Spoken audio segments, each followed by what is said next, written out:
Hello ভাই লোক, আজকে চলে যাচ্ছি বাইকের শোরুমে। বাইকটা নিয়ে বেরিয়ে পড়েছি।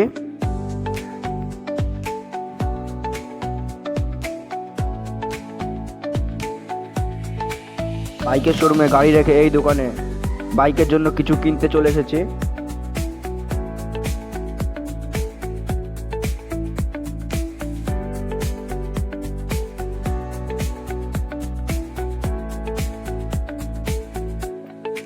এই জিনিসটা কিনে নিয়েছি, বাড়ি চলে এসেছি।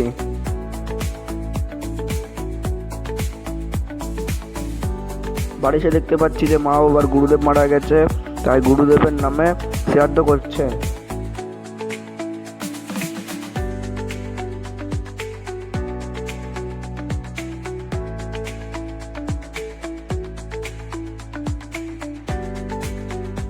রাত্রেবেলা গুরুদেবের নামে ভাত বাড়াচ্ছে।